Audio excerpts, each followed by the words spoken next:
shacabka ku dhaqan degmada Garbaharey ee gobolka Gedo ayaa aragtiyo kala duwan ka dhiibtay in madaxweynaha Jubbaland uu sameysto muddo kororsi sida warkan magaalada Garbaharey inooga soo dirtay wariyaheena halkaas inooga soo waramta Ibtisaam Suldaan Maxamed. shacabka ku nool degmada Garbaharey ee xarunta gobolka Gedo ayaa waxay aragtiyo kala duwan ka bixinayeen in madaxweynaha dowlad goboleedka Jubbaland uu doonayo in uu waqti ku darsado muddada uu harsanay. dhanka kale waxa ay bulshada sheegeen inay u baahan yihiin in ay codkooda ku keensadaan golo deegaan. waa kuwan qaar ka mid ah bulshada ku dhaqan degmada Garbaharey iyagoona ka hadlayo dareenkooda. golaha deegaanka inuu yahay wax muhiim ah ummadda inay samaysato wax iyadoo ay gacanteeda ku samaysatay waa waxa kaliya horumar ay ku gaari karto. marka aad baan u soo dhaweynayaa waana guul runtii waxay ummaddu tabayso Garbaharey ay daran tahay waa la'aanta golaha deegaanka. marka aad baan u soo dhaweynayaa si fudud hadaan uga jawaabo maamulka Jubbaland asagaas magacaabay muddo kororsiga ayaga ahayd 4 sano ayuu ku dhameystay 4 kale ayuu ku darsanayaa waliba inuu hawshiisa sii watay uu doonayaa haddii hore looga asmacay inay kororsadaan muddada maanta taftaan la haysanaa ma dhici doonto mana dhacayso waa qalad mana yeelino. sida reer Jubbaland waxaan ugu baaqayaa meel kasta ay joogaan inay gacanta isqabsadaan u midoobaan cadawgooda sida ay maxaa la yiraahdaa ayooda uga tashan lahaan isu imaadaan oo talo iyo tusaale iyo dhaqaale ay wadaagaan si ay ku tuuri lahayn rejiimkaas fadhiidka iyo waxyaabaha la midka ayaan ku dhiirigelinayaan. bismillaah magacayga Cabdulqaadir Jaamac in golo deegaan loo dhiso guud ahaan maamulka Jubbaland gaar ahaan degmooyinka aan ku nool Garbaharey waa arrin soo dhaweyn leh. arrimaha councilka oo waxa dadkan ay ku badbaadi karaan ay ku imaan karaan nidaam ay gacmahooda ay ku doorteen la xisaabtamahayo wax u tarahayo oo imaanahayo ummadan horumar iyo waxtar midna uma hayo dad loo soo magacaabay markasta oo la xisaabtami karin. waxay dan ugu jirtaa dad danahooda ka fikiraya la xisaabtamaan la golo fariisanayo ayaa danta ugu jirtaa waana soo dhaweynaynaa golaha deegaanka. midda labaad sidoo arkaan kororsiga ay wadaan maamulka waxaas wax jira ma waa riyo Axmed iyo maamulka Jubbaland riyada ka baxaan leenahay anagu wax inay wax naga korsadaan waxana weydiin kara dad malab caano wax walba soo waraabiyay in leh maanta waxaana idin qabanay wax noogu dara dad aanan waxay soo tareen iyo waxay noo geysteen aan ognahay ma u dulqaadanayna inay yiraahdaan waqti waan kororsanayna waxaas waa riyo waxaan soo dhaweynaynaa arintii ay ka soo saartay wasaaradda arrimaha gudaha ay ahaa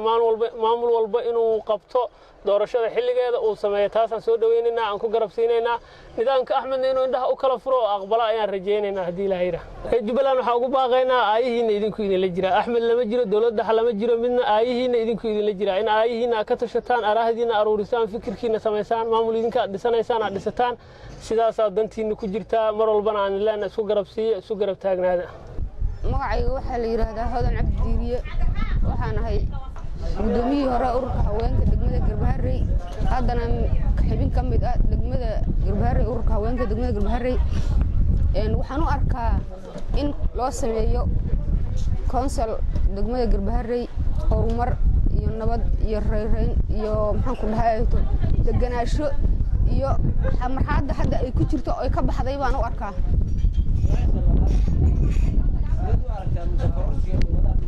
qalad iyo riyadaasna waxaan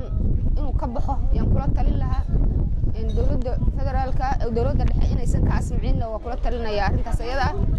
wax suurtagal ma aha wax dhacayana ma aha wax dhici doonay waxaan asmici doonana ma tood bulshada reer Jubbaland waxaan ugu baaqi lahaa in ay ayaga dhexdooda qof cod doorasho ay sameystaan in ay muddo kororsiga Axmed Maxamed Islaam aysan ka yeelin in ay ayaga maamulla ay ayagu doortaan sidii ay ku helayaan in ay helaan Garbaharey inay samaysto gole council oo degmadan matala aad baan ugu faraxsanahay waana soo dhaweynayaa bal waxa ka horeeya inay dadka deegaanku ay ku heshiyaan sidii ay u qaybsan lahaayeen golahaas councilka. waxaan rabaa golaha councilka oo la dhisayo sidaan aaminsanahay inuusan noqonin fadqalalo hor leh oo iska hor keena bulshada deegaanka qolo walba iyo qabiil walba oo deegaankan degan asagoo yaqaan qismiga iyo xubnaha uu ka helayo golaha deegaanka yaa waxaan jeclaan lahaa sida lagu sameeyo inuu sidaas noqdo bal way isu soo taagi karaan hoggaanka ugu sareeya ee Jubbaland way isu soo taagi karaan in dadka hoggaamiyaan qof walba oo reer Jubbaland xaq u leeyahay inuu isu sharaxo madaxweynenimada Jubbaland wax hortaagan taas ma jiraan sida aan aaminsanahay Jubbaland meel walba ay ku nool yihiin waxaan ugu baaqayaa inay la xajalaala ahaadaan Jubbaland in ay iska leeyihiin ay dareenkooda geliyaan aysan ku fikirin inuu qof iska leeyahay haddii Ilaahay ku sabab ogol yahay midnimaan ugu baaqayaa inay nabadgelyada ka wada shaqeeyaan baan ugu baaqayaa wadajir baan ugu baaqayaa guul iyo baraarana oo rajeynayaa muddooyinkii ugu dambeeyay ayaa waxaa ka soconaya magaalada Garbaharey ee xarunta gobolka Gado kacdoon looga soo horjeedo maamulka Jubbaland oo uu maamulo Axmed Maxamed Islaan Axmed Madoobe Ibtisaam Suldaan Maxamed Ibtisaam Fani TV-ga caalamiga ee Som News degmada Garbaharey ee xarunta gobolka Gado